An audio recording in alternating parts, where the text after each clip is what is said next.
Bienvenue à tous et puis heureux d'avoir un échange avec vous. J'espère que vous avez des questions. N'ayez pas de crainte, vous pouvez m'interrompre. Les monologues sont toujours un peu fastidieux, donc si on peut avoir un échange, il faut le faire.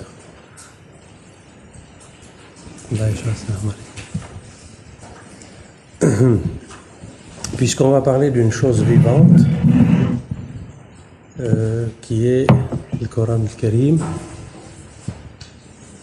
donc il faut nous-mêmes qu'on soit vivants pour recevoir cette chose. Le Coran n'est pas un texte, on dit que on parle de texte sacré, ça n'est pas un texte mort, n'est-ce pas? C'est un texte qui vit et qui fait vivre surtout.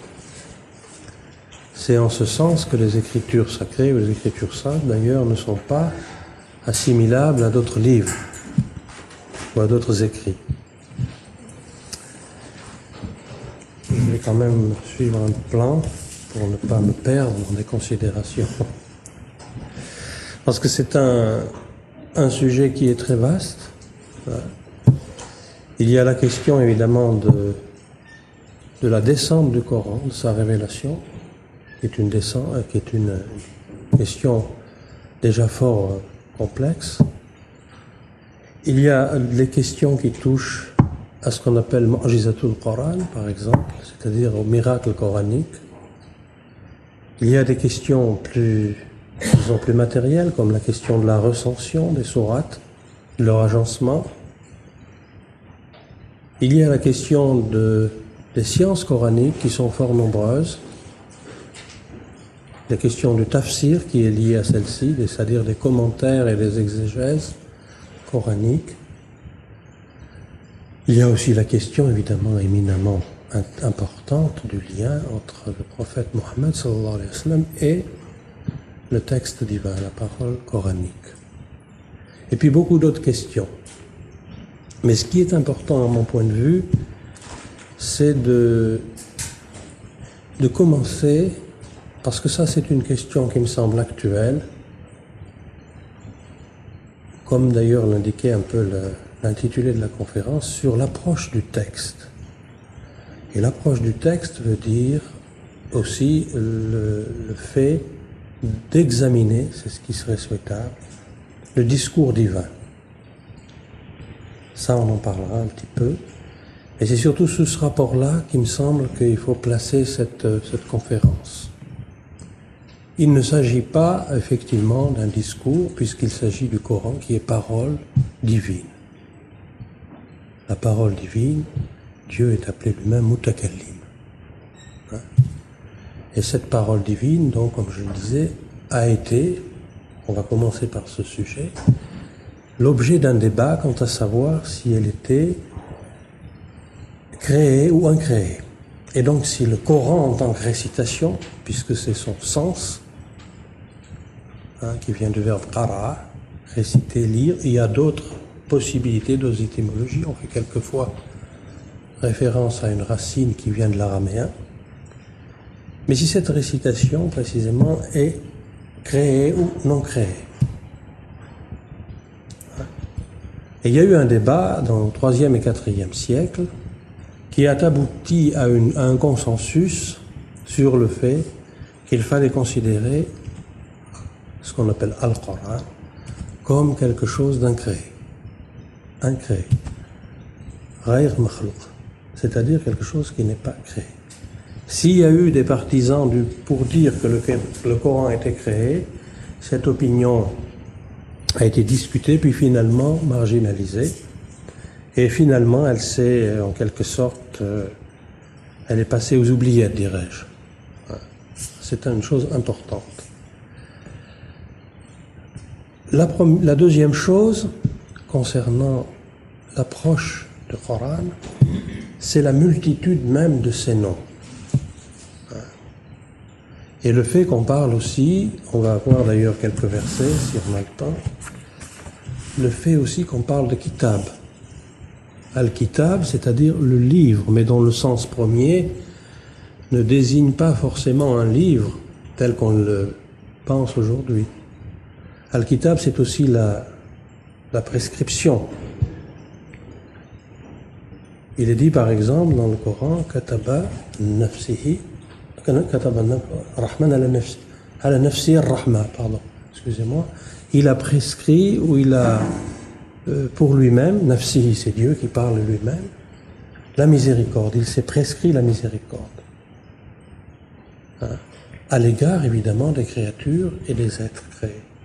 Dans ce sens-là, c'est pas du tout un livre. Et le mot livre dans le Coran a une multitude de significations possibles. Il peut en effet désigner un écrit, mais il peut aussi désigner autre chose.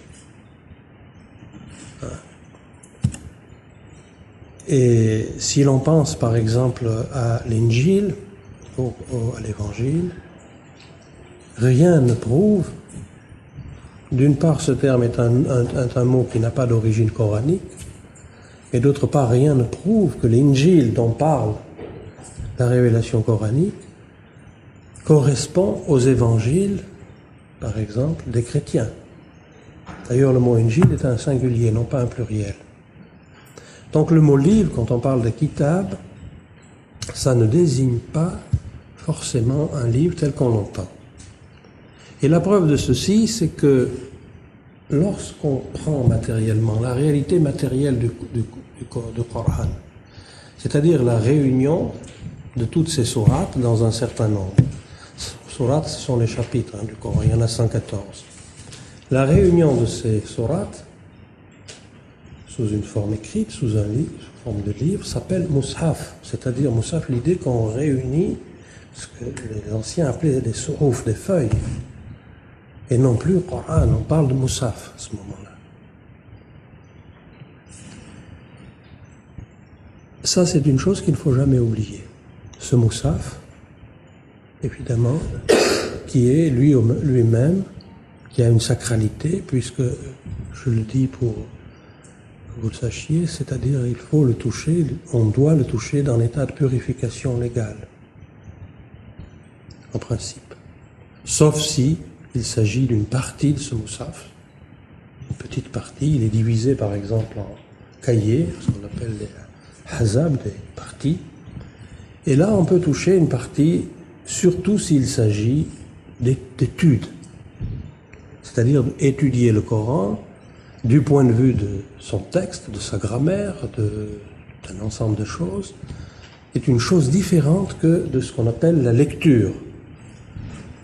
La lecture est rituelle, et c'est elle surtout qui constitue l'acte rituel principal. On le verra plus tard. C'est-à-dire le musulman se nourrit de cette parole divine par une récitation quotidienne du livre du Coran, et il l'utilise, bien entendu, il est prescrit obligatoirement d'utiliser les versets du Coran et de les réciter pour la prière rituelle. Ça, c'est une obligation intangible qu'on ne peut pas contourner. C'est-à-dire que la vie du musulman est bien entendu totalement une vie qui est immergée dans la lecture coranique, dans le Coran. Et quand je parle de tilawat, de lecture, je ne parle pas du tout de la compréhension du sens. C'est autre chose. Quand on fait une lecture rituelle du Coran, comme elle est prescrite, et comme chaque musulman le fait chaque jour, quelquefois, on voyait autrefois des gens qui lisaient le Coran des heures et des heures, et c'est un peu ce qui se pratique aussi aujourd'hui dans les confréries soufis. Alors là, la lecture est rituelle. Pourquoi que cette lecture rituelle est finalement plus importante et devance la compréhension du sens? Tout simplement parce qu'il y a un certain nombre de traditions qui nous enseignent que le Coran est une lumière et que chaque lettre est une lumière. D'où d'ailleurs le fait qu'il faille respecter chaque lettre et lui donner sa valeur. Bon, on ne peut pas rentrer dans ce débat, c'est encore un débat qui prendrait du temps. Quand on parle de respect de la valeur de chaque lettre, c'est qu'il faut savoir que il y a on peut assimiler le Coran sous un certain rapport, n'est-ce pas, au premier morceau de musique écrit dans l'histoire de l'humanité. Vous savez qu'en Occident, on a commencé de noter la musique au IXe siècle avec ce qu'on appelait des neumes, mais le Coran est aussi un morceau de musique, et c'est pour ça qu'il faut le psalmodier ou le réciter en conformité avec les règles, ce qu'on appelle hakam al-tartil, fi funun al-tajwid, ce qui veut dire réciter le Coran selon les règles de la récitation qui s'enseignent. C'est une des sciences de la lecture. Il y a même plusieurs sciences de la lecture, il y avait 7 voire 10 qiraat. Et ensuite, dans un deuxième temps, il y a l'art de la psalmodie qui s'ajoute, et qui respecte toujours les règles, évidemment, de la lecture. Et ça, il est préférable de l'apprendre et d'aller vers cette perfection dans la récitation, parce que c'est la parole divine, et parce que chaque lettre, encore une fois, est une lumière. Et la lumière précède la compréhension. Si on veut connaître ce qu'il y a dans un espace, dans une salle, on allume et on distingue les choses. C'est pourquoi la lecture rituelle du Coran, est plus importante que de chercher à comprendre son sens. Comprendre son sens vient après, c'est l'objet des commentaires, des exégètes, et ça requiert évidemment des qualifications et tout un ensemble de sciences.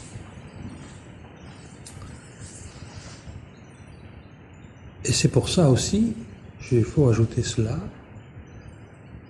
que les non-arabophones, qui sont fort nombreux évidemment, les musulmans non-arabophones, contrairement à certains discours des frères musulmans extrêmement dangereux, je le dis comme je le pense, puisque les frères musulmans ont été jusqu'à dire à des gens, vous ne devez pas lire le Coran comme ça, vous ne le comprenez pas. Vous voyez, ça c'est grave. La lumière, encore une fois, précède la compréhension. Et les non-musulmans, comme ça, pour l'exemple des Pakistanais que j'ai connus, lisent beaucoup le Coran et beaucoup ne comprennent pas, en effet. Mais on voit sur leur propre visage comment cette lecture les vivifie et comment elle les illumine. Parce qu'il y a une certaine prétention, en effet, comme on le verra un peu plus tard, à vouloir dire « je comprends le Coran ». C'est une prétention énorme, n'est-ce pas? Il n'en est pas de la même chose des évangiles et aussi de la Torah. On ne peut pas comprendre un texte comme les textes qu'on appelle les Écritures saintes, comme ça, de but en blanc. D'ailleurs, si on veut comprendre le texte d'un physicien ou d'un astrophysicien, certaines thèses nouvelles, on ne peut pas les comprendre si on n'a pas nous-mêmes une formation et acquis tout un bagage qui est aussi un vocabulaire. Alors pour les Écritures saintes, c'est pareil. Or, c'est ce qui se passe aujourd'hui, et c'est là où je voulais en venir dans cette introduction, c'est qu'un certain nombre de gens, quelles que soient d'ailleurs leurs compétences, prétendent tirer une interprétation du Coran et l'imposer aux autres de leur propre chef, sans connaître les sciences coraniques dont on parlera tout à fait rapidement tout à l'heure. Sciences coraniques qui, je vous l'indique, sont du nombre de 86, selon l'imam Suyuti, qui est l'imam par excellence, qui fut un spécialiste de l'étude des sciences coraniques, des sciences du Coran. Et évidemment, quand on lit Suyuti et quand on regarde ce qu'il dit, les choses prennent une autre dimension. Et c'est là où on comprend que toute compréhension est faite d'ailleurs pour être effacée. Ce que l'on comprend un jour n'est plus vrai le lendemain. Et ainsi de suite. Et c'est en se nourrissant des Écritures, comme ça, que les croyants arrivent justement à un degré de perception intérieure, qu'on appelle une forme de, on appelle quelquefois d'une manière un peu commune, le basira. Allah ila basirat, il appelait Dieu avec basira, c'est-à-dire avec cette clairvoyance intérieure. Ça, c'est tout un travail. C'est tout un travail.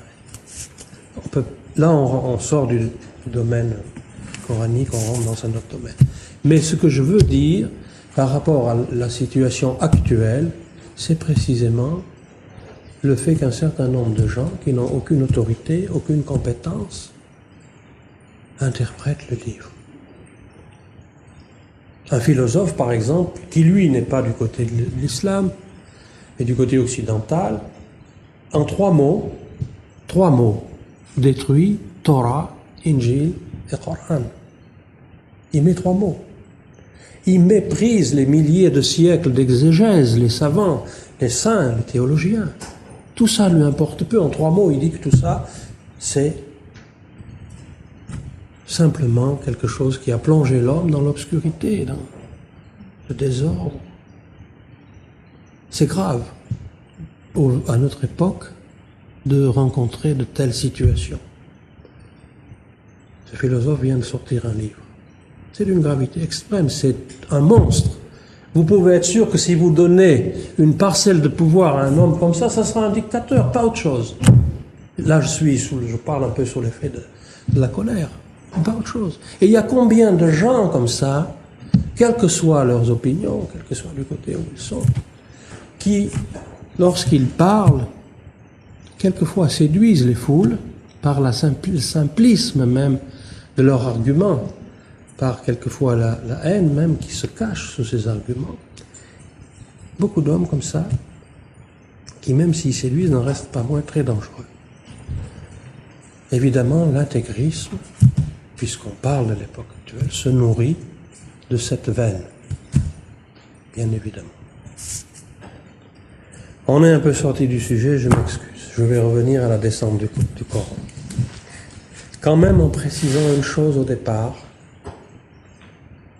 qui est, disons, la perception même de ceux qui ont l'expérience divine, de ceux qui connaissent Dieu. Je parle des soufis en particulier, c'est pareil dans les autres traditions. Eux, ils disent que le Coran, c'est ce qui lie à la divinité, bien sûr. Et il dit que c'est mettre en un ensemble, c'est réunir ensemble un ensemble de vérités ou de réalités divines et cosmiques. C'est la perception qu'ont les soufis. De ce point de vue, le Coran est un univers. L'univers, comme le disent les soufis, Bar al-Haqa'iq, l'océan des vérités. Ça, c'est une chose évidemment importante. Effectivement, le Coran explicite à sa façon l'ensemble des réalités de l'univers, qu'elles soient divines ou cosmiques, humaines ou non humaines. Je vous citerai un verset. Bon, nous n'avons pas le temps évidemment de tous les dire, mais ce verset dit « Il n'est bête sur terre, ni volatile, qui ne forme comme vous des communautés. » Volatile, c'est-à-dire les oiseaux de taille. Et il dit après « Nous n'avons rien omis dans le livre, et à Allah nous retournons. » Simplement, c'est bon, nous n'avons rien omis dans le livre. « Ma faratna fil kitab min shay » Nous n'avons rien omis ou rien oublié de consigner dans ce livre. Et ce qui précède parle des bêtes et des oiseaux, qui sont aussi des communautés. C'est-à-dire que le Coran est perçu de ce point de vue-là, et c'est comme ça qu'il faut le comprendre globalement, comme un univers. Comme l'univers même, manifesté. Et c'est pour ça qu'on dit quelquefois que le Coran est la deuxième révélation, la première étant la création même du monde. Et cette création est d'ailleurs dans l'islam quelquefois envisagée comme un souffle divin qui produit les êtres et les degrés de l'univers par la production même des lettres. Hein, ça, c'est un symbolisme connu. C'est pour ça que le Coran est constitué de ayat, les versets. Et les versets, si on prend l'exemple de l'univers, peuvent être assimilés aux êtres, justement, aux êtres individuels. Et les lettres, qui constituent les mots, à la constitution des êtres. Puis au-delà de ça, les chapitres peuvent être amenés à symboliser, je simplifie un peu, un monde, ce qu'on peut appeler un genre. Dieu lui-même se qualifie de Rabbil al-Alamin, le Seigneur des mondes. Il n'y a pas qu'un monde, à savoir le monde humain. Il y en a de multiples. Et puis, bien entendu, le Coran lui-même est l'univers. On peut simplifier et voir les choses comme cela. Et c'est cela une révélation, c'est ce dont je vais parler maintenant, un tanzil, une descente. La révélation, ce qu'on appelle le wahi en arabe, c'est un tanzil, c'est une descente. Le Coran est descendu, et il est descendu, comme le dit la tradition, de la table gardée. On est là, évidemment. Et ça, je vous parle de ce que disent les commentateurs, n'est-ce pas? Qui sont des commentateurs exotériques. Les ulamas, c'est-à-dire ceux qui, comme Ibn Kassir par exemple, ou d'autres. Donc ils disent le Coran est descendu de la table gardée vers la maison de la puissance, Baytul Ilm. C'est une descente qui est dite qualifiée de Jumlatan Wahida, unique et synthétique. La table gardée, c'est au ciel ensuite de la maison de la puissance au ciel de ce monde, puis il a été à nouveau révélé durant une période de 23 ans au prophète Mohammed, et ceci selon les circonstances et au gré des demandes et des besoins de la communauté naissante. Donc je répète, il y a une descente de la table gardée, la Hol Mahfouz, qui signifie, si vous voulez, le lieu même, où, dans le symbolisme, où Dieu a, comment dirais-je, inscrit, si je puis dire, la science même de tous les êtres du monde et l'ensemble des réalités de l'univers. C'est ça. De ce point de vue-là, le Coran est appelé Al-Kitab, la mère du livre qui est auprès de Dieu. Elle descend donc d'une manière unique et synthétique, puis après, la révélation elle-même que l'on connaît, qui donne lieu à la récitation de ces versets du Coran et puis à la constitution de ces sourates, se déroule pendant 23 ans, mais au gré, au fur et à mesure que les circonstances l'exigent, ce qu'on appelle les asbab al-nuzul, et la connaissance de ça est une nécessaire pour l'exégèse coranique, donc, au gré des événements, donc, je disais, et en fonction des besoins, des demandes et des problèmes aussi que rencontre la communauté naissante. Ce qui est très important ici, c'est de comprendre que le discours divin n'est pas un discours abstrait, il s'enchâsse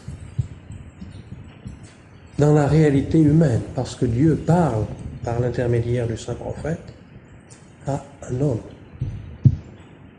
aux hommes je veux dire. Et il parle aux hommes avec celui qui a une constitution humaine, avec un prophète, comme ça s'est fait et comme l'indique le Coran lui-même avant, dans les autres communautés. Sachez aussi, entre parenthèses, que avec 3 mots, Likulli ummatin rasoul, le Coran dit que chaque peuple, chaque communauté a eu un envoyé. C'est-à-dire que personne n'a été oublié. Quand les jésuites sont allés en Chine, ils ont dit à l'empereur chinois, vous êtes dans l'obscurité, il faut vous convertir. Ils y ont mis les formes, ils n'ont pas dit ça aussi brutalement peut-être. Puis ils ont expliqué à l'empereur que le Dieu était infiniment miséricordieux, infiniment bon, etc., etc. Et l'empereur a dit à la fin, mais si votre Dieu est infiniment bon, infiniment miséricordieux, comment se fait-il qu'il nous ait laissé si longtemps dans les ténèbres? Évidemment. C'est pourquoi il ne faut pas oublier ça, que chaque communauté a reçu un message. C'est d'ailleurs le sens même des monothéismes. Tous les monothéismes affirment cela.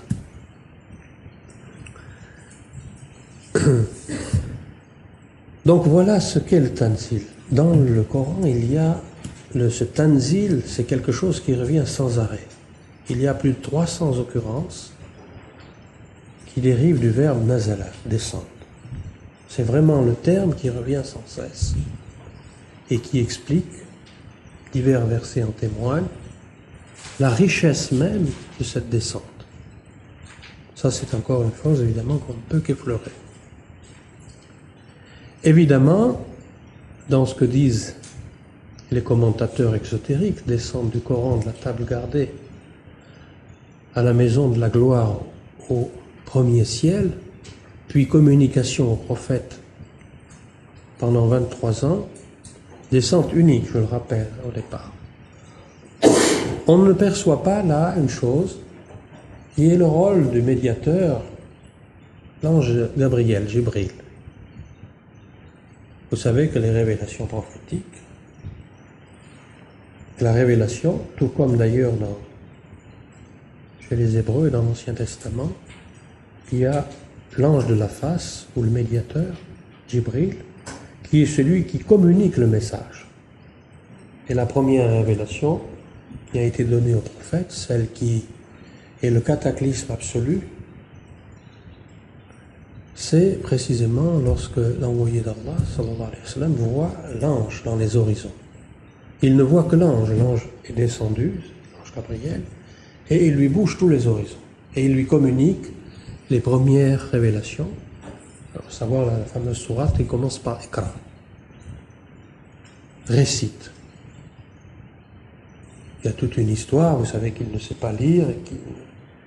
Bon. Littéralement, il y a un débat à savoir si on doit traduire par récite du reste ou lit. Peu importe, ce n'est pas un débat qui nous intéresse aujourd'hui. Et en effet, ce qui est frappant ici, c'est que le milieu des Bédouins de la péninsule arabique, un milieu bédouin organisé en tribus, n'a pas d'écrit. On parlera aussi de ça un peu plus tard. Et finalement, si on considère la chose sur l'aspect lit, le prophète disant « je ne sais pas lire », puisque on peut supposer à ce moment-là que le texte de la révélation lui apparaît dans l'univers, dans les horizons, tout comme Jibril, il ne sait pas lire. Donc ce qui est important, c'est ce premier mot qui peut faire allusion à la lecture, mais surtout à l'écriture, à un écrit. C'est une nouveauté considérable dans un monde, chez un peuple qui n'a pas d'écrit, qui ne connaît pas l'écriture. Les origines de l'écriture arabe sont discutées, mais c'est 50 ou 100 ans pour des petits fragments de texte au Moyen-Orient, avant la venue de l'islam. Les Bédouins sont donc des gens qui sont dans l'oralité, complètement dans l'oralité. On en reparlera. Donc l'ange Jibril, il ne faut pas l'oublier. Il a ce rôle de médiateur et les modalités de cette médiation sont expliquées et détaillées, par exemple, par l'imam Suyuti dont je vous parlais, où il examine toutes les opinions, parce que, autrefois, toutes les opinions étaient discutées et il n'y avait pas de mauvaises opinions. Du moment que ce que l'on dit n'est pas absurde et ne choque pas le sens commun, toutes les opinions avaient droit à être citées, et dans les en particulier le 3e, 4e siècle de l'islam, pour prendre ces 2 siècles, les débats sont très nombreux. Et tout, on peut dire tout ce que l'on veut, sauf des âneries, naturellement. c'est pas ici le lieu ni le jour d'expliquer pourquoi les choses après se sont d'une certaine manière sclérosées. Ça, c'est un débat, un autre débat. Je voudrais en venir dans un deuxième point, donc au nom du Coran, du Kitab al-Karim. Le Coran, en effet, et ça pour expliciter ce qu'il est en lui-même, sa fonction, en tant qu'il est une guidance pour les hommes et une miséricorde. Il a un grand nombre de noms, la tradition en a dénombré 55. Mais on peut certainement en trouver plus que cela. Parmi ces noms, il y a par exemple, en effet, le Coran al-Karim ou le Coran al-Majid, le généreux, le glorieux. Mais il y a d'autres noms qui sont beaucoup plus importants et qui sont, du point de vue de l'exégèse, extrêmement importants. Par exemple, le zikr. Le Coran est appelé zikr. Le mot zikr veut dire rappel. On va dire le fait de se souvenir. Inna nazalna alayka al-zikra wa inna lahu lahafizun. Verset dit, nous sommes celui qui a fait descendre le zikr et nous sommes celui qui en est le gardien. On va commencer par ce verset. Le zikr veut dire se rappeler, mais veut aussi dire réciter, invoquer. Et ça fait directement allusion, justement, à la récitation du Coran et à l'utilisation rituelle et cultuelle du texte pour le croyant. C'est un zikr. Et d'ailleurs, j'ajoute, dans les confréries soufis, par exemple, lorsqu'il y a des invocations qui sont dites, toutes ces invocations, absolument toutes, ont une origine coranique. Ce sont des mots ou des expressions du Coran. C'est pour ça que ce nom signifie cela. Et le rappel fait allusion, évidemment, entre autres choses, à notre état originel. Alors évidemment, c'est encore un sujet qui est vaste, mais dans un verset, le Coran explique précisément que l'ensemble des êtres, alors qu'ils n'étaient pas humains, qu'ils n'avaient pas été créés, mais qu'ils étaient encore purs esprits, ont été amenés à témoigner de la Seigneurie divine. Là encore, en quelques mots, Alastar bi Rabbikum, bala shahidna. C'est-à-dire, ne suis-je pas votre Seigneur? Et les esprits témoignent d'une manière absolument unanime. Certes, nous en témoignons. Ce que le rappel veut dire de ce point de vue-là, c'est un sens très fort, c'est le fait que le Coran a été donné à l'homme aussi pour qu'il recouvre cette dignité originelle, ce statut premier, le véritable statut adamique, où Adam, je dirais pour dire des choses simplement, était dans la proximité divine.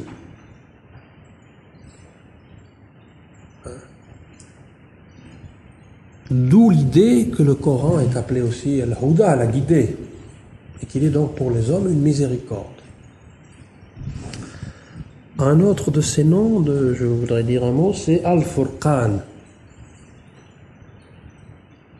Al-Furqan, c'est évidemment un terme là qui a une importance extrêmement grande et dont le sens commun fait allusion à ce qui sépare, au discernement, autrement dit, du point de vue de l'homme. Ce qui fait allusion au fait que le Coran lui-même apporte ce furqan, ce discernement entre les choses que l'homme doit suivre et faire et entre celles qu'il doit éviter. Ce qui se traduira, on le verra un peu plus loin, par le fait que Dieu a prescrit les commandements et a interdit d'autres choses. Il y a les commandements et les interdits. Et le Furqan accompagne évidemment la mission prophétique dans la mesure même où il y a ceux qui répondent à l'appel prophétique et ceux qui n'y répondent pas. Et ça, c'est l'aspect jalal, on va dire l'aspect de rigueur, qui est toujours inclus dans la miséricorde, n'oubliez pas, où il s'établit une distinction entre le vrai et le faux. Je préfère dire le vrai et le faux que le bien et le mal, ou entre, d'une manière plus explicite, les croyants et les non-croyants.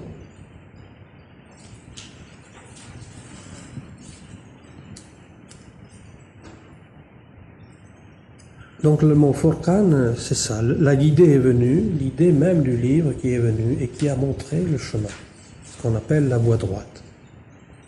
Et qui donc incite les hommes à suivre cette voie droite. Les incitations sont nombreuses, c'est une véritable, comment dirais-je, c'est un véritable rappel aussi, à suivre la voie droite et à se conformer donc à l'écriture. Ça, c'est une chose, évidemment. Alors, il y a beaucoup d'autres noms, évidemment, pour le Coran, jusqu'à un nom qui est extrêmement curieux et qui est coranique lui-même, Imam al-Mubin. Imam al-Mubin, ça veut dire l'imam évident. Le Coran est appelé imam, alors que vous savez que le mot imam, l'imama fait référence dans la tradition, à l'al-sunnah des sunnites, à plusieurs choses, mais en particulier à celui qui est devant et qui dirige la prière, ou celui, on va dire, qui a une autorité en matière religieuse et dont les conseils sont suivis, ou dont on cherche les conseils. Et le Coran est un imam évident. C'est encore pour établir le lien qu'il y a entre ce texte et la vie, et même plus précisément entre ce texte et l'homme. Pourquoi? Parce qu'on a dit tout à l'heure que, en effet, dans le Coran, l'ensemble des réalités, qu'elles soient divines, cosmiques ou humaines, étaient là. Nous n'avons rien omis dans le livre. Et il y a d'autres versets qui parlent de ça. Et l'univers, dans sa totalité, dans sa perfection, est conçu comme l'homme parfait. Il a un frère qui est l'homme parfait. Après tout, c'est la formulation dans les traditions monothéistes de l'homme à l'image et à la ressemblance de Dieu, d'une part, et d'autre part, comme le disaient les anciens Grecs, la correspondance, c'est l'analogie qu'il y a entre le macrocosme, l'univers, l'univers au sens où il l'entendait, et l'homme, le microcosme. Et le mot Imam al-Mubin recouvre tout ça. Et n'oublions pas que dans un hadith célèbre, et c'est cela aussi qui donne une indication, lorsqu'on demande à Aïcha, la femme du prophète, on lui demande quel était le khuluq, le caractère du prophétique, il dit son caractère était le Coran. Ce que certains savants, même si ça a pu susciter des grognements, ont interprété comme le fait que l'envoyé d'Allah était en effet le frère du Coran. Ça serait l'objet d'un débat intéressant. N'oubliez pas que les envoyés sont tous ainsi, les prophètes. Les prophètes sont vides de tout savoir humain. C'est le sens même du fait que le prophète sallallahu alayhi wa sallam est appelé Ummi. Il ne sait pas lire, il ne sait pas écrire en effet. Ummi veut dire vierge, bien sûr, mais vierge de tout savoir humain, entre autres choses. C'est-à-dire qu'ils reçoivent tout, ils reçoivent absolument tout de Dieu. C'est ainsi.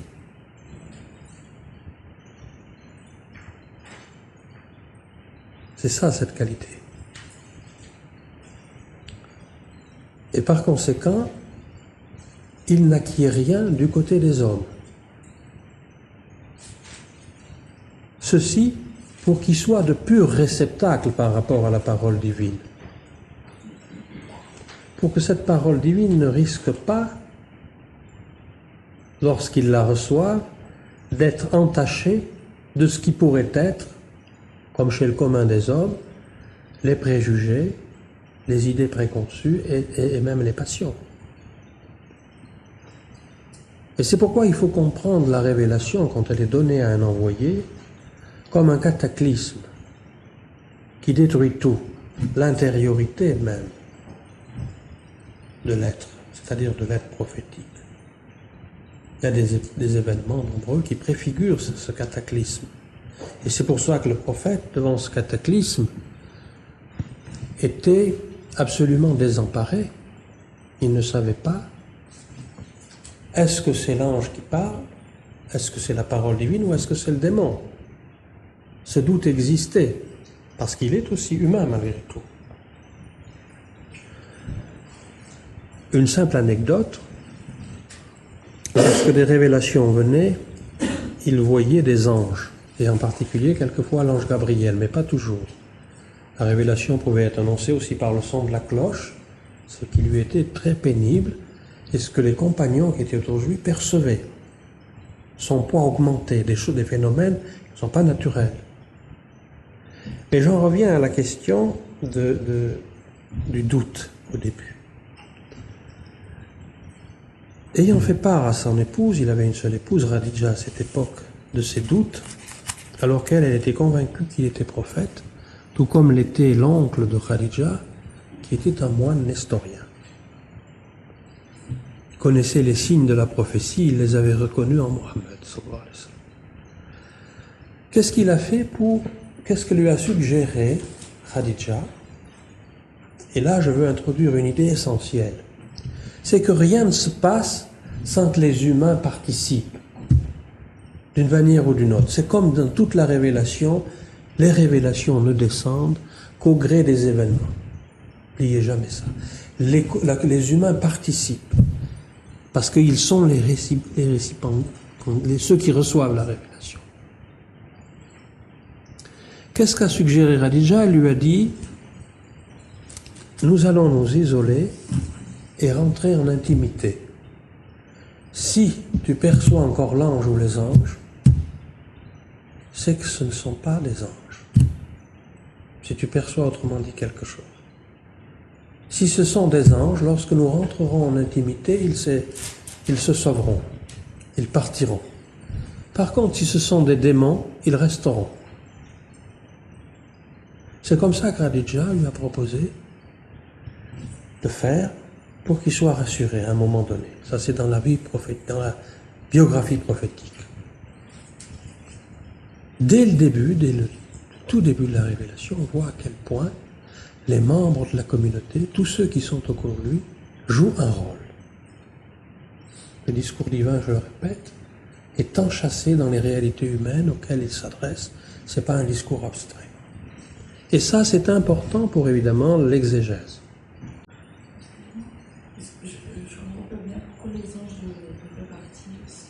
C'est une idée de Khadija, parce que les anges sont des êtres tout entiers faits de pudeur, qui ne connaissent pas la sexualité, bien entendu, comme vous le savez.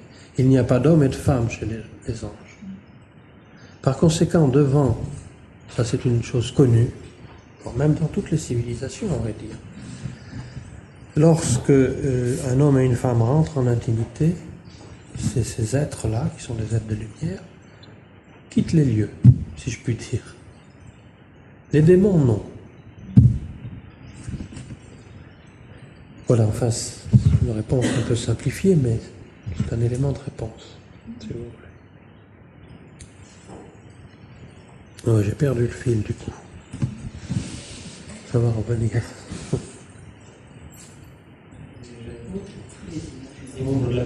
Oui, c'est ça ce que je veux dire, c'est que ne jamais oublier ça, l'implication de la communauté.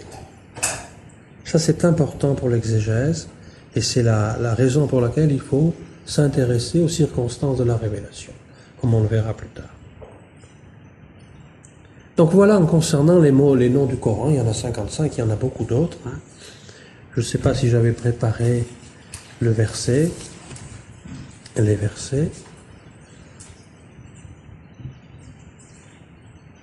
Il y a beaucoup de versets que j'avais préparés, mais bon, je ne vais pas non plus faire un commentaire de ces versets. Je m'excuse, mais j'aurais pu d'ailleurs en faire des photocopies ou les donner, ça aurait fait quelque chose. Donc, on va revenir à ce discours divin pour continuer et pour voir un autre point tout à fait essentiel dans cette affaire. C'est évidemment la question de la langue, puisque la révélation du Coran a un support qui est une langue, comme pour la Torah, c'est l'hébreu. Problème spécifique au christianisme, il n'y a pas de langue qui soit le support de la révélation. Mais c'est plus compliqué que ça. Nous avons reçu ici, par exemple, les évangiles en grec ou en latin au départ, ou après dans notre langue traduite. La Vulgate latine établie par Saint Jérôme, c'est le texte officiel de l'Église catholique romaine. Ces pères de l'Église eux-mêmes ne connaissaient pas la langue dans laquelle s'exprimait Jésus, à savoir l'araméen ou l'hébreu, ou les deux. Tandis que du côté du monde des Hébreux ou du côté du monde musulman, tout comme en Inde, puisqu'il y a eu une tradition monothéisme en Inde, je le présenté textuellement par les Védas, il y a une langue qui est le sanskrit. Alors, c'est l'arabe, évidemment, qui est la langue Qur'anan arabiyan, dit le Coran, langue arabe. Il y a dans un autre verset, il parle de, je ne sais pas si je vais le retrouver, peu importe, c'est Hukman Arabiyan, l'expression, qui est encore plus synthétique et plus difficile à comprendre. وَكَذَلِكَ أَنزَلْنَاهُ حُكْمًا عَرَبِيًّا. Et dans notre verset, on dit, nous voici un livre, un Coran arabe. Donc il y a une affirmation forte de la chose, du point de vue de la langue.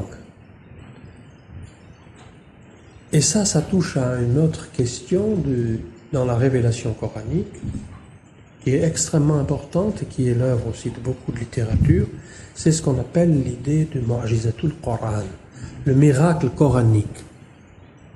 Pour les Arabes en particulier, mais pour les peuples non arabophones aussi.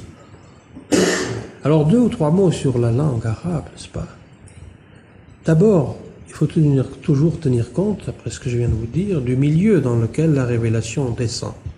Un milieu de bédouins, un milieu organisé de manière tribale, avec un centre fort, la Mecque, où il y a une oligarchie de 12 tribus qui régimentent et règlent tous les rites du pèlerinage, puisqu'il y a là un lieu de culte qui remonte d'ailleurs non seulement à Abraham, mais à Sayyidina Adam.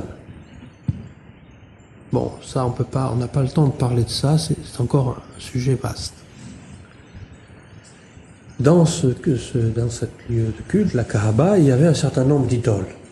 Donc on rendait un culte aux idoles et d'une certaine manière, les idoles étaient adorées par des peuples différents qui passaient là en pèlerinage en même temps qu'il y avait tout le va-et-vient des caravanes.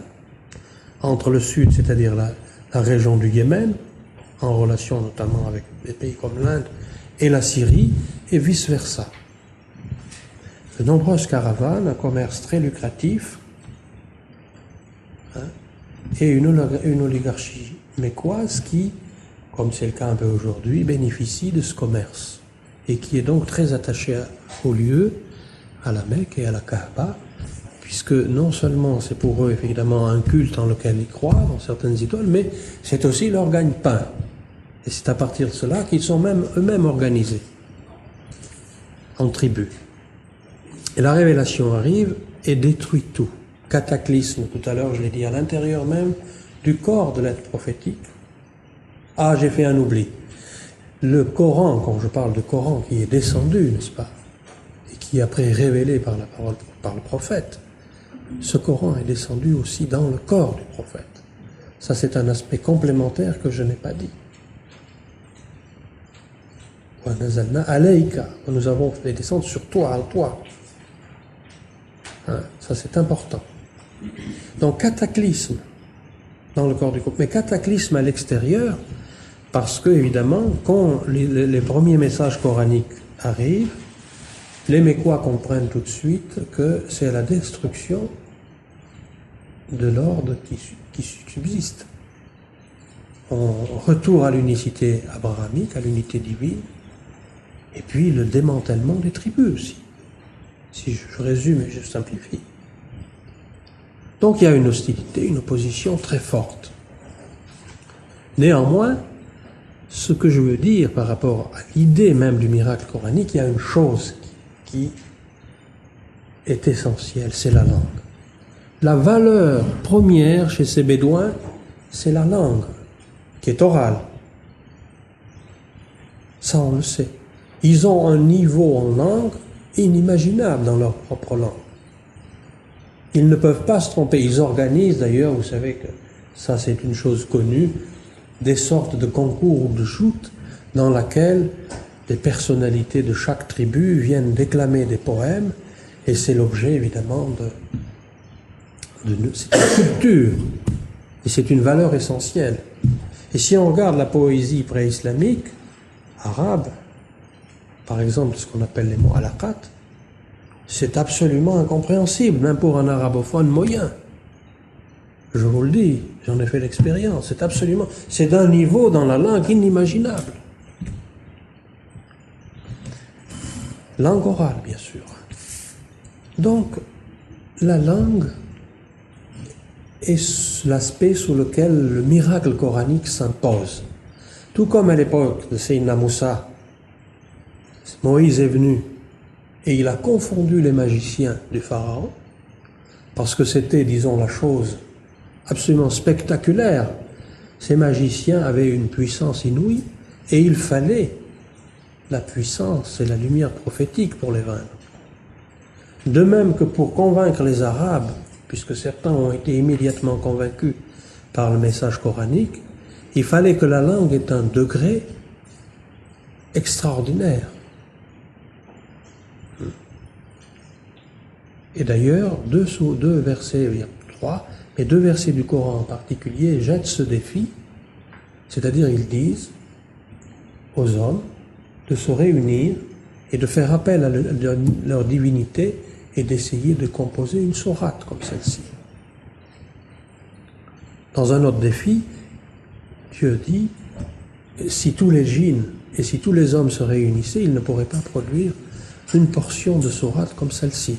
Il lance le défi aux Arabes.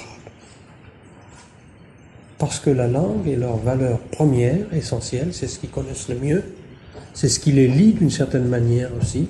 Et voilà un Coran qui est dit Coran arabe et qui finalement les confond par le degré de perfection, mais aussi d'harmonie, mais par aussi l'audace même de cette langue. Ils sont absolument, comment dirais-je, confondus, convaincus au sens étymologique.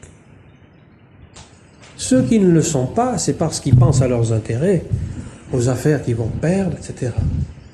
Mais ceux qui pensent moins à ça et qui regardent un peu plus le côté de la langue sont absolument convaincus. Il y aura des essais, évidemment, qui tenteront de relever le défi lancé par Dieu lui-même dans le Coran, mais qui sont voués à la perte. Alors ça, c'est une chose importante que de comprendre le rôle de la langue arabe. Néanmoins, une précision importante, qu'il ne faut jamais oublier et qui n'est pas souvent dite, c'est que dans un hadith, le prophète lui-même, sallallahu alayhi wa sallam, a dit que la langue elle-même, il fait allusion à son ascendance dans un certain hadith, à ses ancêtres, à la pureté de la langue et au fait qu'il est pur arabe et qu'il connaît parfaitement la langue. Néanmoins, dans un autre hadith, il dit que la révélation s'est accompagnée pour lui d'une descente de la langue aussi. C'est comme si la langue elle-même avait été redonnée avec le texte ou avec la parole coranique plutôt. Et c'est ça le miracle coranique, donc un peuple qui est fier de sa langue, qui la cultive et qui tout à coup se trouve devant quelque chose d'inouï de ce point de vue-là, qui les convainc au sens étymologique.